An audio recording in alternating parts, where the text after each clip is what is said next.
Hello, Culture Matters podcast. Today, I'm excited to introduce you to our guest. Before I do that, here's a quote just for this episode. The simple step of a courageous individual is not to take part in the lie. Alexander Solzhenitsyn, our dear friend. Gosh, a quality guest for the Culture Matters podcast because he's a quality friend of the Culture Matters podcast, which is a weird way of saying me. If you listen to the show and you like the show and you like me, you know Scott Rutkay, who leads Concourse Land Transfer. And beyond that, gosh, I remember the last episode that we recorded, we were unpacking the psychologisms of the Hobbit. Very few that I can do that with. Scott's a leader. He's a mentor. He's a sharp thinker and not a one-dimensional man, as Marcuse had a dissertation on those illiterate industrialists. And cheers to the recording number 251 of 2023. Wow. Thank you for your help, Scott. Thank you for your contribution. And welcome to the Culture Matters podcast. I appreciate it. Thank you for having me again. What do you think is the reason that you keep getting invited back? Well, first of all, I say yes too often. I learned very early on to say yes. My father taught me that if you're invited to something, you go. And you know, that's something that has held me in good stead. And I've been invited to interesting things and I meet interesting people, you being one of them. So I think these are important for a lot of different reasons. One, it gives me an opportunity to talk about, things that interest me, things that interest you. So often, these podcasts that people do are sort of driven towards one singular idea or we go off into space. We talk books, we talk movies, we talk, interesting quotes. Kafka, we spoke about 2 episodes ago. I mean, these are sort of things that I don't get a chance to talk about. And I have a lot of, great interests outside of my industry, and I get to explore them here. What do you think is the fascination of podcasting today? Because I was looking at the stats, and it was saying that over 60% of someone that listens to an episode, if there's something sponsored or there's a call to action to invest into this widget, that people will actually invest into that, of over 60%. I think the podcasting sort of hits, if you're interested in the host or the guest, it's almost as if you're there with them. And it gives you that sort of engagement that you really don't get with a movie or get with a book necessarily. That's sort of in your own head, right? You're in the mind of the people that you're listening to. And I think that it's a very powerful way to advertise if you're talking to a customer who's engaged in what they're listening to. I'm more of a visual person. I watch movies endlessly. Yeah. I constantly in my office have a movie on, constantly, and wow. 3 a day, just in the background, no volume, just seeing images. And it's a lot of things that I've seen before. I was watching 2001 today. Never even heard of it. Oh no! Oh, let's unpack that after. Yeah, and what's interesting to me about movies is I had a film professor tell me once that movies, when done well, are either mirrors or windows. And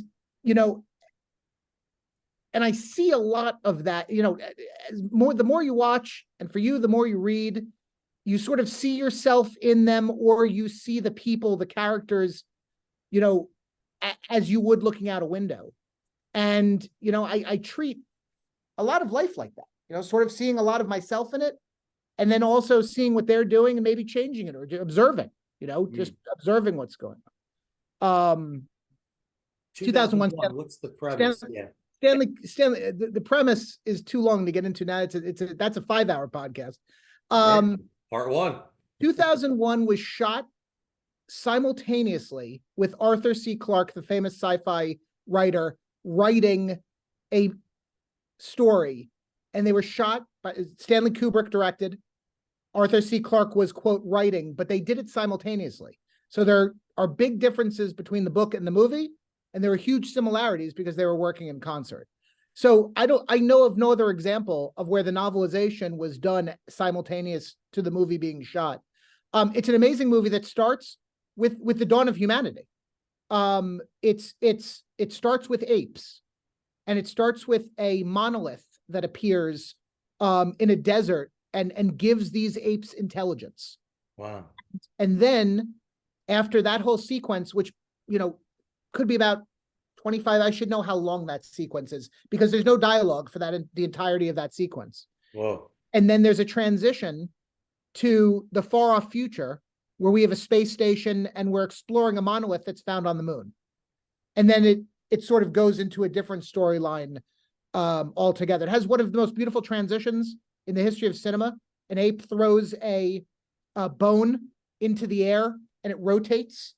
And then as it rotates, there's an immediate cut to a space station rotating.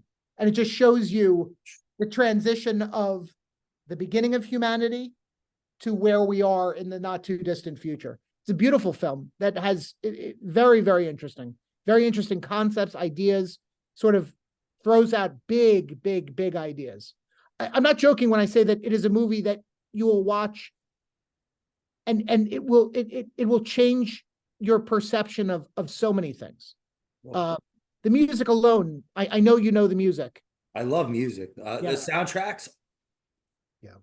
I want to share this with you. I listened. You ever Max Richter? He's like newer, like Hans Zimmer type. Oh, sure. Okay. I listened to his one song because when I write or strategize like on the easel, the wall, whatever, anytime if I'm doing that type of thinking, not reading or listening to a book, or I'm reading, I'll listen to songs, and I generally gravitate to the same songs or the same song. And there's this new thing they're doing on YouTube Music where they tell you a recap for the year. Okay. And this one song, Never Look Away by it's movie soundtracks. Yeah. And it just like helps me focus. We're not gonna be able to hear it on the thing, but it said I listened to it 837 times in 2023.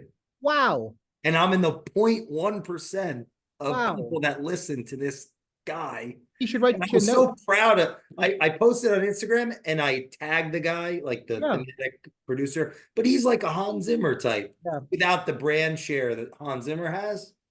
And I was fascinated. 2 times a day. I mean, we can clearly, if you listen to a song 2 times a day, we can clearly put you in a category of a 16-year-old girl listening to pop music. It's like that's the type of music I like. And he showed up the top 5 songs. Yeah. 3 of them were from this one guy. So I thought that was fascinating. What movie is it from? So that I have absolutely, because I made this commitment not to watch movies. That's a horrible commitment. It's almost been a year and a half, I think. Oh my gosh. Yeah, I didn't know that you didn't know this, but I made a commitment not to do it because it's something I enjoy. Okay. So it's just you. Okay. It would be analogous to a methamphetamine addict saying, that's a bit extreme because I'm not nearly, maybe if you stop watching movies, that would be analogous to a methamphetamine addict stopping doing that because they had like some really good reason not to do crack. Did you think that it was keeping you from doing other pursuits? I mean, I gave up something that I really like for somebody that I like because of a thing that we're connected to. I understand that I perceive as more valuable. And I'm attempting to translate some of my confidence in them and the spirit of belief I have we could be successful into them through our relationship. Sure. So I said I would not watch television until we achieved a certain outcome. Okay. And I'll leave that, all the details out. Are we close? Are you close to the outcome? I don't even want to say. I can't even say, even if I wanted to. Yeah. It's a big question mark. Yeah. No, Because listen, it's one of those things that not even, it's not like, oh, I'm not going to do this for a year. It's a performance-based outcome. so So, are you prepared to potentially never watch TV or a movie ever again? yes. Okay. Now that's a level of commitment that's impressive, honestly. And I'm not, I mean, I say that with a big smile on my face, but I mean it when I say that. I'm laughing because Schopenhauer was teaching me this morning. I'm sick. There's something with contradiction. I want to go get that and read that to you, ask you what you think of that. It's downstairs in the treadmill. Let's see how I feel in the next 30 minutes. But I'm laughing because it's painful to think about. The movie, I have no idea, but I'm gonna look that up right now. It's called 2001. Never Look Away. No, the song that you Oh, asked yeah. Never Look Away. Is a soundtrack song I've listened to 837 times in 2023. Okay, it's from a film. Oh, the film is called Never Look Away. I see it. And I have no idea what it is. I've never watched it. 2018 movie. Yeah, you could probably break this down and tell us if this is worth watching. I mean, I will tell you that every movie that has ever been made is worth watching.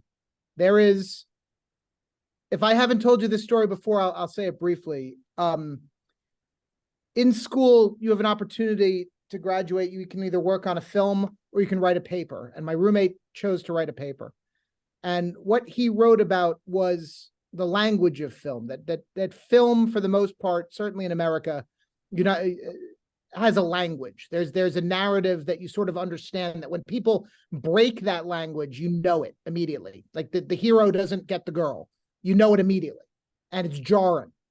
But the other part of what he was writing about, he was talking about even bad films have amazing elements in them. And the movie that he used was a movie called Congo.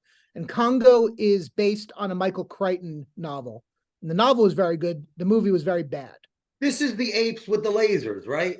Yeah. I love that movie. It's an awful movie. And I'm happy you're not watching movies if that's the quality of movie that you were watching.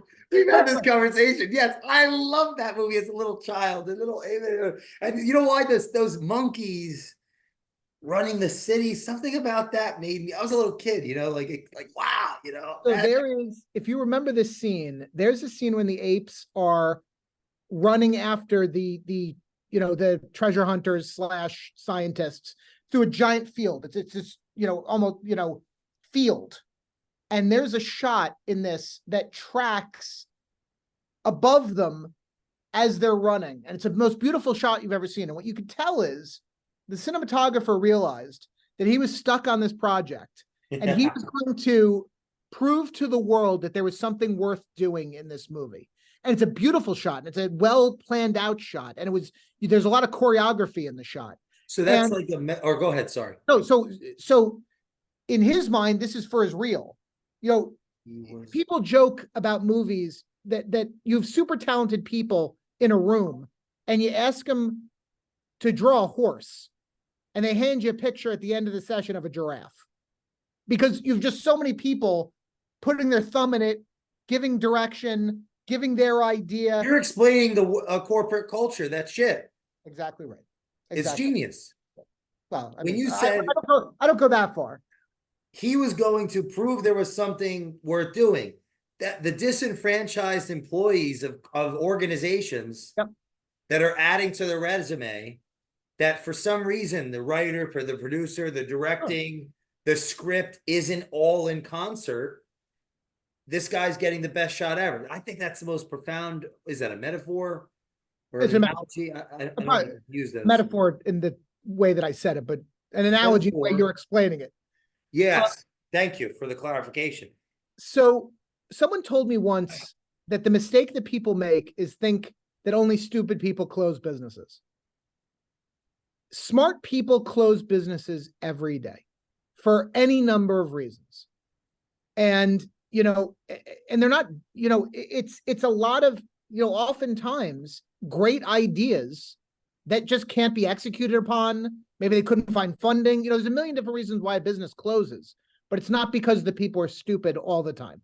Stupid people close businesses too, but usually the answer is a lot of super talented people are involved in a business and involved in the failure of a business for one reason or another. And that could be leadership. It could be, bad management. It could be, not being able to execute, as I said. I mean, there's a million different reasons. What are the elements of, let's talk about a good movie. I want to understand this metaphor more deeply, because it's going to help me do my job, I think. Because these could be a stupendous analogy. So what are the elements of creating a movie? I know you have a writer, you have the director, but like, what are the elements? So ultimately, in my mind, you need a director with a vision. So the directors that I've worked with in the past, and we're going back a number of years, what they were very good at, right or wrong, were able to make decisions. So should this gun be blue or red? Red. Why? It has to be red. And, sort of coming up with the answer, and a lot of that has to do with preparation and research. They have to prepare, know the story backwards and forwards for a movie to be executed, right? For you to have all of those people working in concert to make something that someone will want to watch, right? And, you have to have a great writer. You have to have a great script. The best director in the world, James Cameron directed Piranha 2 as his first movie. Right? Great director, maybe not as great now. I'm sorry, maybe not as great then as he is now, but had all the bones of being a great director. Is the script the product or the service? I would probably say the script is is service to the product, right? Because the product is the movie. The product is the movie, right? The actors, without great actors, who knows if a great story could be acted out, could be presented. There's many different philosophies about acting. John Huston, I believe, said it best, that there's only two types of direction that a director could give an actor: a little bit more and a little bit less. And that's it. If you've hired the right person, and that's the person you have, you can't change them. They're them. John Huston is never going to be Dabney Coleman. He's going to be John Huston. He's going to be, John Travolta is going to be John Travolta. I agree. It's just how much John Travolta do you want in the role in Pulp Fiction versus any other role that he's ever, Saturday Night Fever, right?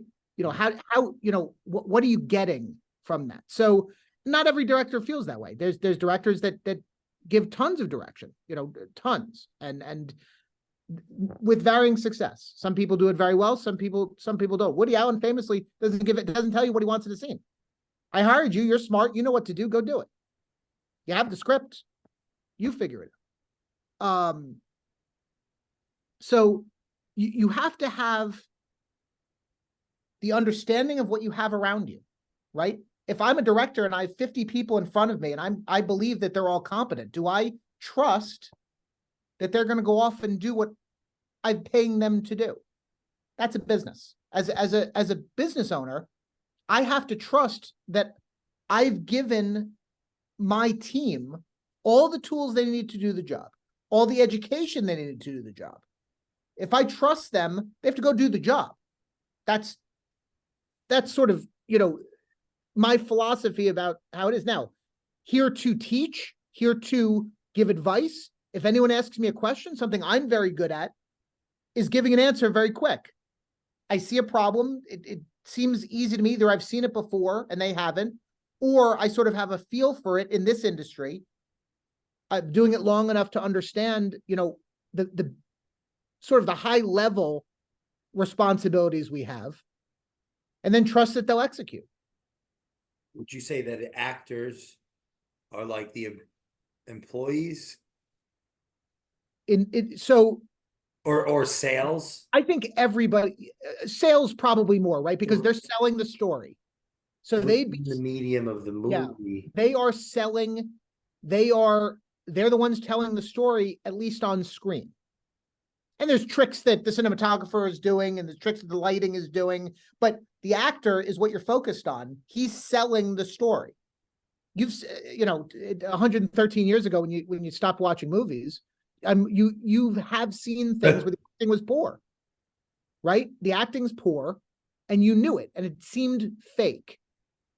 Because like based on how those people behind the scenes in the movies are able to their talents, their sophistication, and how that's unleashed, right? How they relate to the actors, how they relate to the director. Well, I mean, will make or add or detract from the product.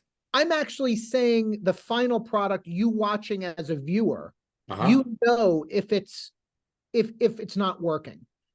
That's the language of film. You understand, hey, I'm watching this, and this doesn't seem right to me. What's wrong? They're not in love. At its basis level, actors are playing pretend. And that's what they're doing. They're pretending to be something. But if they're not doing it in a truthful way, you know it immediately. You know the difference. You know why. And I hate to bring the sort of in the basis level. You know why porn actors are not actors. the narrative that happens before what they're good at does not ring true because it's not true to them. You go see a Mammoth play, right? You see Alan Alda in Glengarry Glen Ross on stage. He is that person. He is that character. You're seeing it. You watch it. You watch the movie. So he plays Jack Lemmon's character in the movie, in the play. Jack Lemmon's in the movie. You know that Jack Lemmon is a failed salesperson. You know it. There's nothing in everything in your bones says you are watching an authentic performance. Not so much in the movie Deep Throat or Debbie Does Dallas. Do I believe she's an authentic cheerleader? That's the clip we're going to use for the show.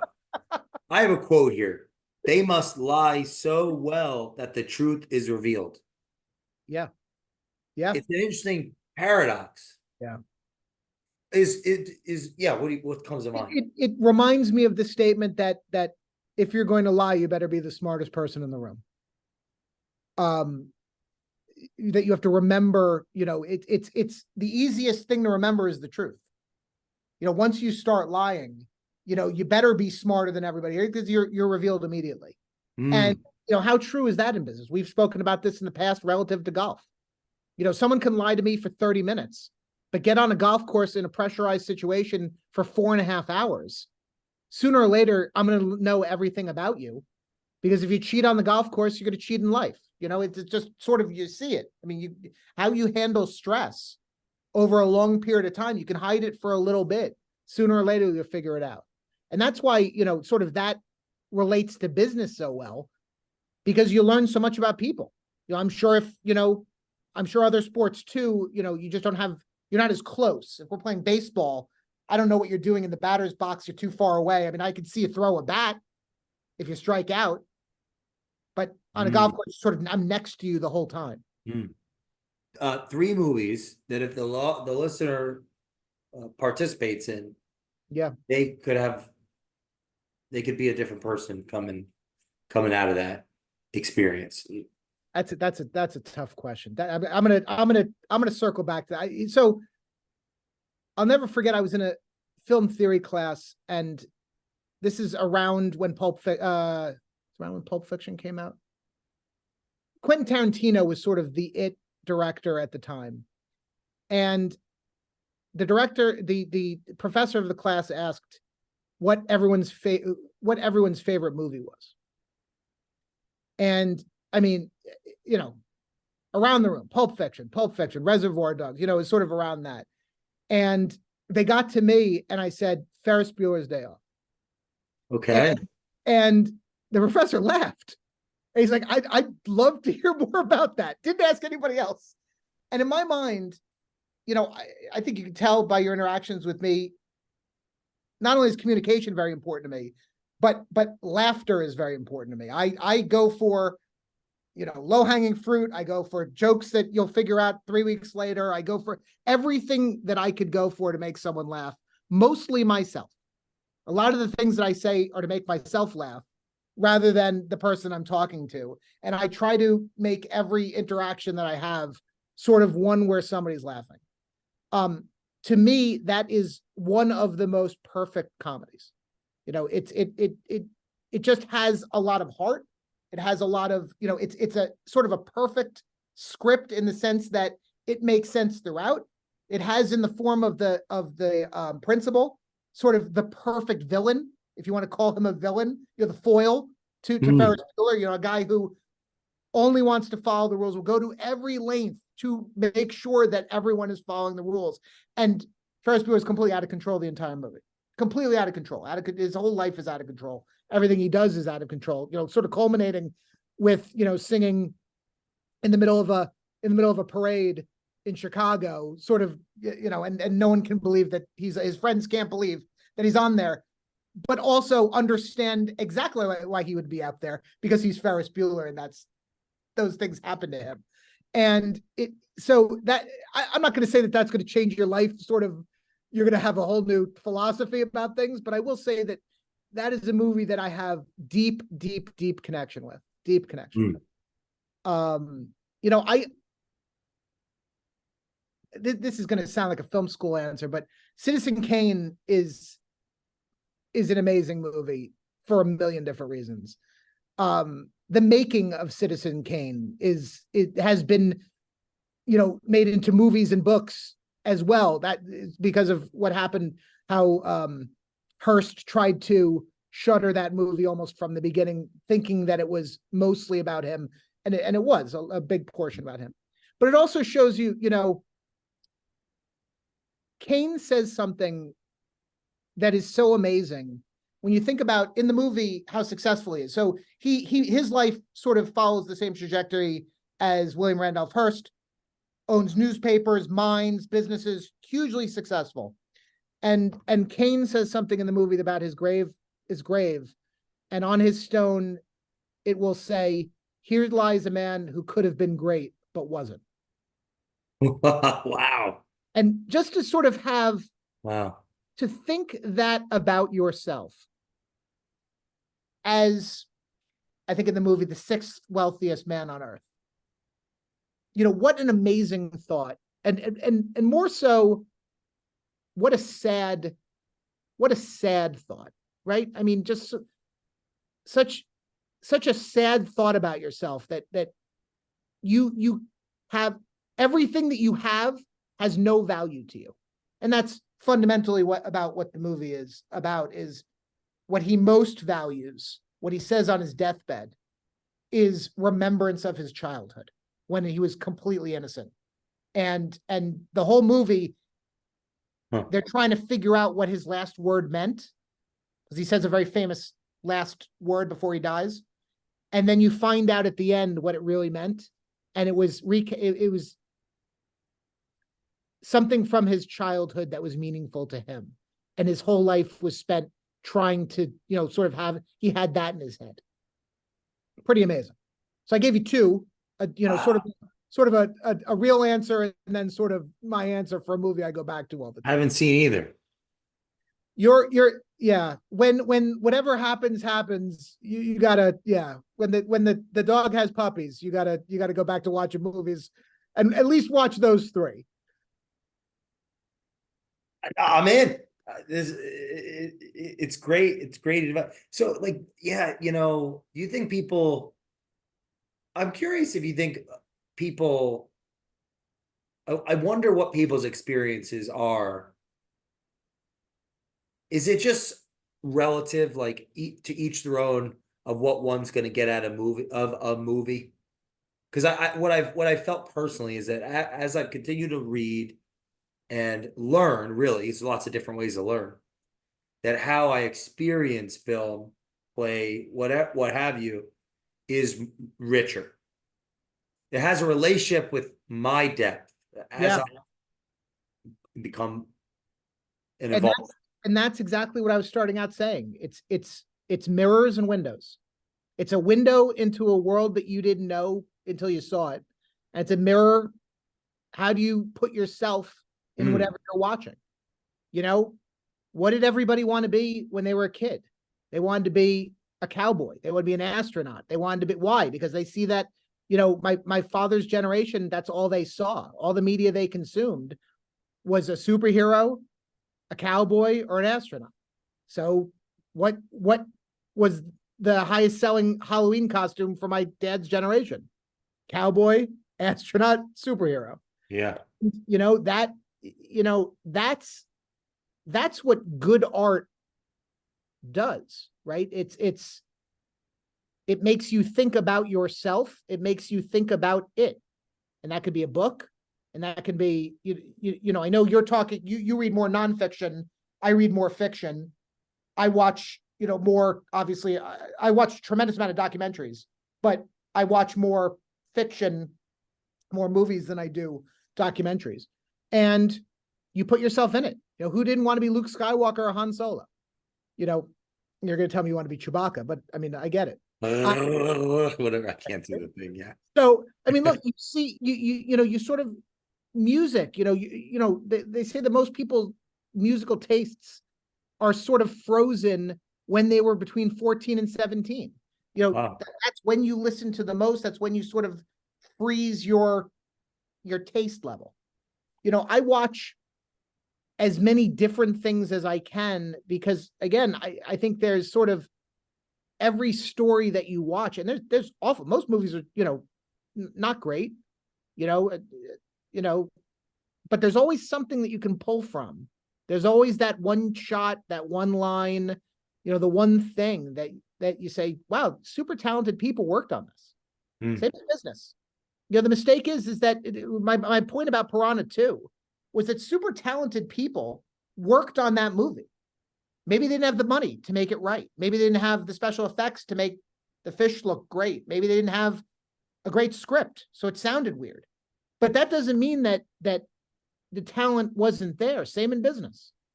You know, the same in business. You know, you could have the smartest people in a room and, you know, ask them to draw some, nobody can draw. You're not going to be, you know, you're not going to be in the greeting card business. Right? I mean, it's just, you know, it's sort of, you know, who knows? Can business be a form of art? Business absolutely can be a form of art. 100% it can. Business, you know, when I imagine a clock. I imagine what it takes to make a fine timepiece go. When business is humming, all the gears, all the jewels, all the mechanisms are working in concert to make something as simple as the time available to everyone who can put a watch on their wrist. You know, imagine one gear larger than it should be. Now, the whole watch doesn't work.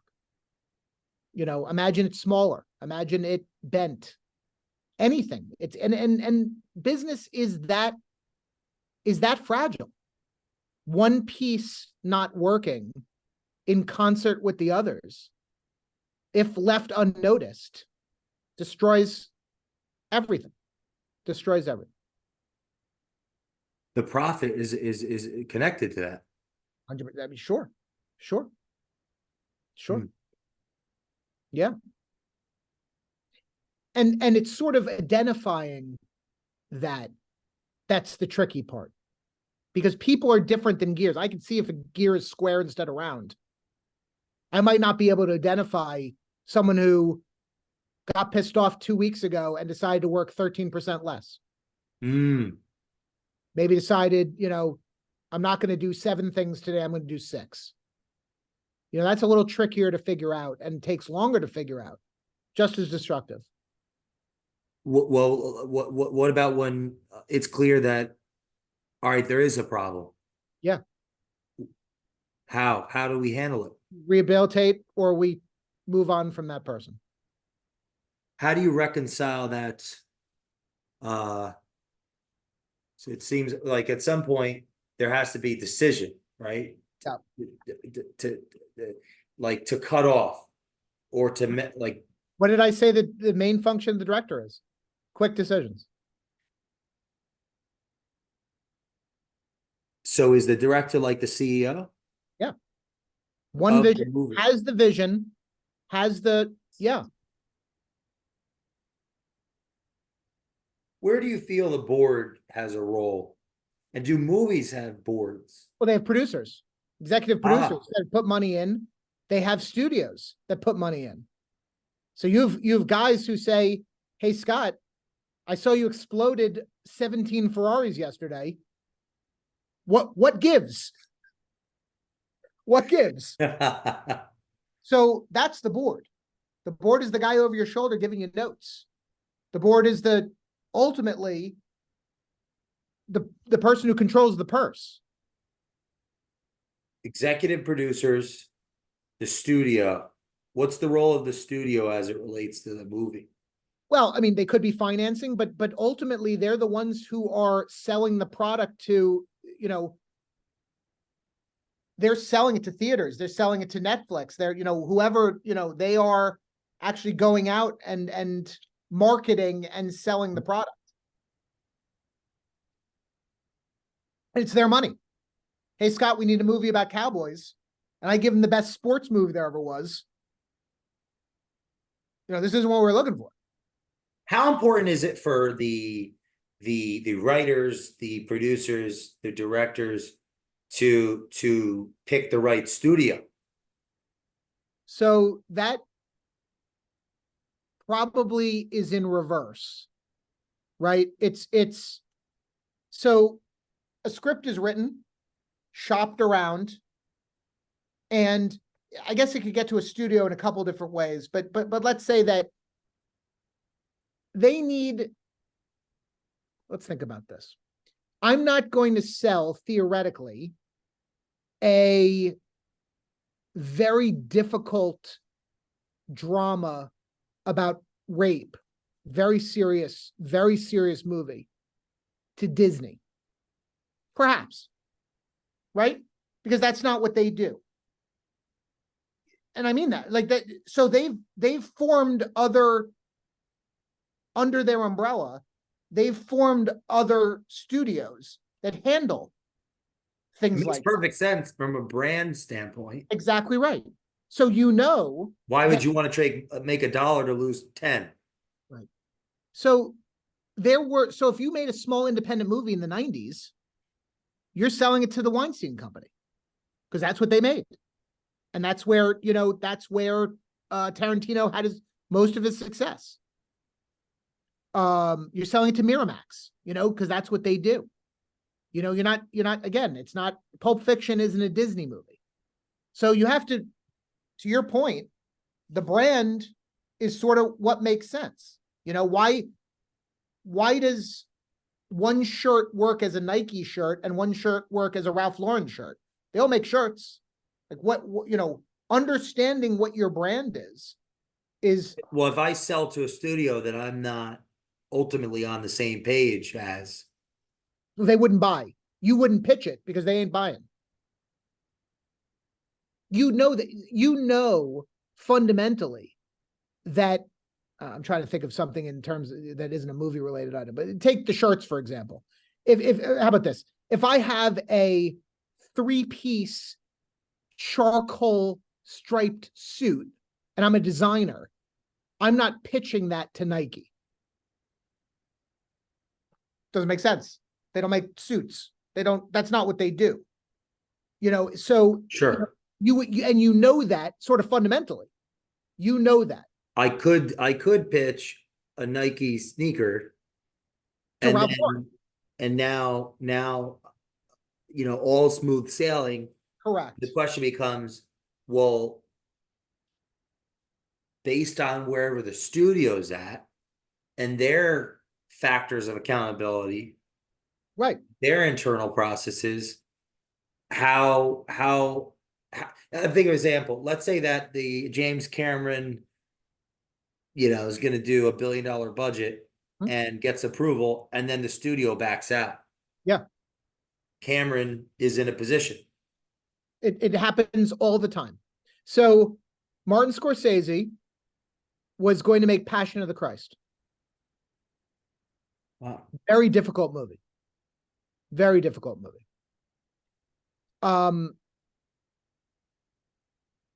The studio was getting a lot of pressure by organizations for the movie not to be made. They pull his financing. Now he's left without a movie. So he has to find a script and do something. He's got to work. Makes a small film, makes something in the interim before he finds a different path to make Passion of the Christ. Wow. Which, by the way, was made. Got a tremendous amount of, people were, picketing in the streets when it came out. So, so the studio wasn't wrong in the sense that, hey, we don't have the appetite for this type of pushback, but that doesn't mean that he doesn't make it. It means that he takes it somewhere else, perhaps, or waits until people are out and new people are in, and he goes off and makes something else in the interim. It really shows you two things. One is, no, I'm sorry, no. You too. Sorry about that. FedEx guy just showed up.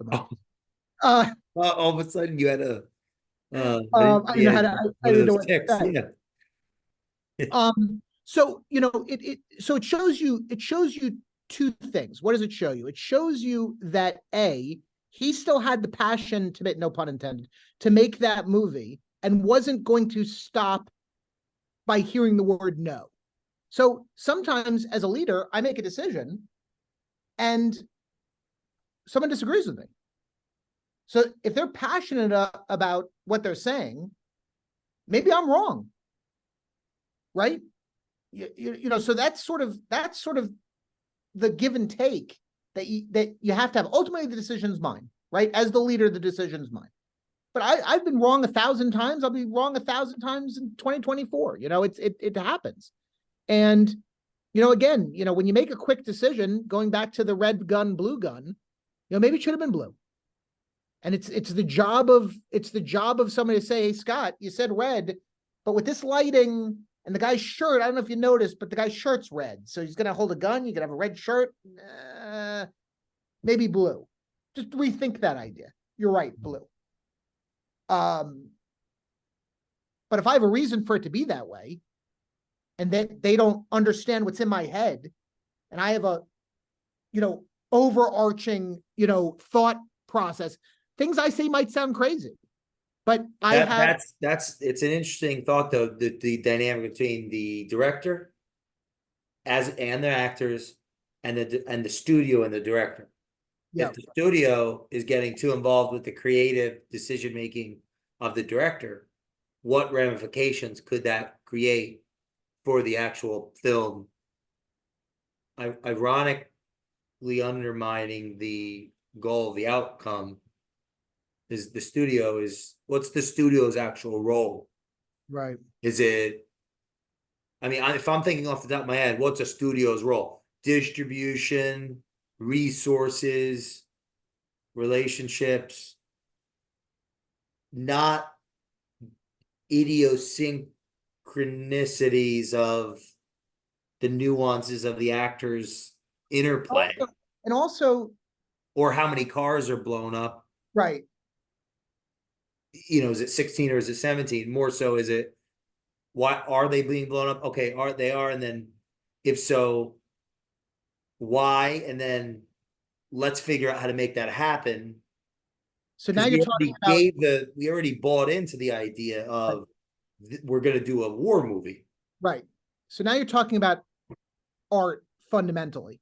And if I'm the artist, it's all in my head. The director's the artist. They're the owner. They're the manager of a business.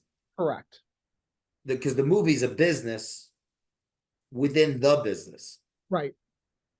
So I might have ideas in my head that maybe you don't know what I'm thinking, or maybe you don't know, why this is important to me. But when you see the finished product, you'll only see that in the finished product. Because again, it's a lot of people trying to draw a horse and making sure that it comes out a horse at the end and not a giraffe, which looks sort of like a horse. There needs to be a lot of trust from the course there, studio as it sure, relates to the director 100%. and or else you have bureaucracy undermining the creativity necessary for the product, meaning the product will tell the story, sure, but how, well, obviously, right? However, that happens later. So trust and the efficiencies of creating the movie are going to be part of what makes that amazing movie happen. Exactly. Right. If the studio undermines the movie makers, the producers, right? The producers raise the money Um, and help producers, support the script correct, people, correct. and the directors are integrating, They're using those resources to produce the art. like you have the in a symphony, you have the person with the wand. What are they called? A conductor. The conductor. The conductor. Yeah. What's the auditorium's role? To make sure all the equipment's there, to make sure that they're paid, that they're bought into the history of the auditorium and the significance of it. You know, I always thought that a piece of music is a piece of music, meaning, you know, that I'm looking at sheet music, whether I was, you know, conducting or Leonard Bernstein was conducting, the music would come out exactly the same. But that's not the case. That he's making musical decisions the same way a director is making visual or audio or whatever decisions, and the product could be completely different. Different conductors' versions of different pieces of music can be different. Notes the same, Yes. but it could sound completely different. I want to correct myself, by the way. I kept on saying Passion of the Christ. It's Last Temptation of Christ. I knew it sounded wrong when I said it. Passion of the Christ is the Mel Gibson movie. Haven't seen The Last Temptation. Okay. I don't want to ruin it for you, but you know. You know, in closing, what do you want the audience to do right now?